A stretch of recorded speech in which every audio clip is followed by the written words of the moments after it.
సంవత్సరం పాటు నిల్వ ఉండి నోటికి రుచిగా ఉండి ఈజీగా పెట్టుకునే ఆవకాయల్లో ఈ మెంతికాయ ది బెస్ట్ అని చెప్పచ్చండి.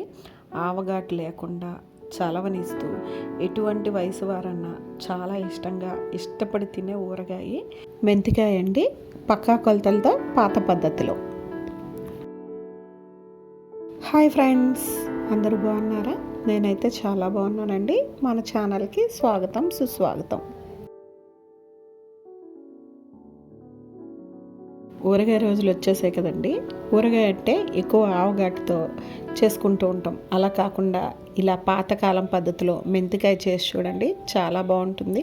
ఏ వయసు వారికైనా ఏ కాలంలో అయినా నోటికి రుచిగా ఉంటుంది, చలవను కూడా ఇస్తుందండి. దీనికి వచ్చేసి ఇక్కడ నేను 2 మామిడికాయలు అయితే తీసుకుంటున్నానండి. అలా కాదండి, ఆవకాయ కొట్టించుకునేటప్పుడు ముక్కా చెక్క అయిపోయిన కాయలనైనా తీసుకోవచ్చండి. దీనికి ఇప్పుడు నేను 2 కాయలు తీసుకుంటే ఈ కొలతలతో ఈ ఆవకాయ పెట్టండి, చాలా బాగుంటుంది. 2 ముక్కల ఆవకాయ వచ్చేసి నాకు 2 పెద్ద కప్పులు వచ్చాయండి. దానికి ఈక్వల్గా ఈ చిన్న కప్పుతో కొంచెం తగ్గించి ఉప్పు వేస్తున్నానండి.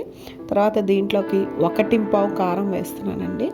ఇలా వేసిన తర్వాత దీంట్లోకి ఇదే కప్పుతో హాఫ్ మెంతులు ఒక్కటి వేయించుకోవాలండి. మెంతులు వేయించుకున్న తర్వాత ఆ కప్పులో కింద పావు వంతు గీత ఉంది కదండి, ఆమె వేయించుకున్న మెంతుల్ని పౌడర్ చేసి ఇందులో వేసేసుకొని బాగా అయితే కలిపేసుకోవాలండి. ఇలా కలుపుకున్న ఈ మిశ్రమంలోకి లైట్గా పసుపు కూడా వేసుకోవాలి. వేసుకున్న తర్వాత ఒక బాండీ పెట్టుకొని అదే కప్పుతో నువ్వుల నూనె పోసుకున్నాం అనుకోండి, సరిపోతుంది. ఇలా పోసుకున్న ఈ నూనెని బాగా మరిగించిన తర్వాత ఇంగువ వేసుకోవాలండి. ఇలా ఇంగువ వేసి ఇంగువ పొంగిన తర్వాత స్టవ్ ఆఫ్ చేసేసి ఇది చల్లారనివ్వాలండి. చల్లారిన తర్వాతే ఇప్పుడు మనం ముందరగా సిద్ధం చేసుకున్న మెంతికాయలో వేసుకోవాలండి. చల్లారకుండా వేసుకున్నాం అనుకోండి ఊరగాయ పాడైపోతుంది. చూడండి, ఇలా వేసుకున్న తర్వాత దీనిని కలిపేసి మూత పెట్టేసుకోవాలండి. ఇలా పెట్టుకున్న దీనిని 3 రోజులు ఈ ఎండలో పెట్టుకోవాలండి. ఎండలో పెట్టుకుంటే నేను ముందరగా చెప్పా కదండి, ముక్కా చెక్క ఉన్న ఈ ఎండలో పెట్టడం వలన ఊరగాయ పాడైపోకుండా ఉంటుంది. చూడండి, ఇలా 3 రోజులు పెట్టి నైట్ పెట్టుకునేటప్పుడు మళ్ళీ ఒకసారి కలిపేసుకుంటూ ఉండాలి. ఇలా చేయటం వలన ఈ మెంతికాయ అనేది సంవత్సరం పాటు నిలవ ఉంటుందండి. నోటికి రుచిగా ఉంటుంది, చలవా చేస్తుంది. ఏ సీజన్లో అయినా కానీ మంచి ఆధారం అని చెప్పుకోవచ్చండి. దీనిని ఇప్పుడు మనం వేడి అన్నంలో కలుపుకు తిన్నామనుకోండి, రుచి అయితే నెక్స్ట్ లెవెల్ అండి.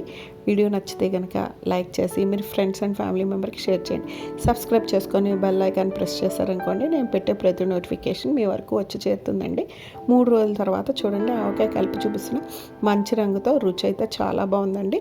ఉప్పు కారం అనేది ఈ కొలతలు చూపించినట్టే వేసుకు చూడండి, చాలా బాగుంది. ఉప్పు కొంచెం తక్కువగా తినేవాళ్ళు సరిపోతుంది, ఎక్కువైతే కొంచెం కలపండి. Thank you so much for watching.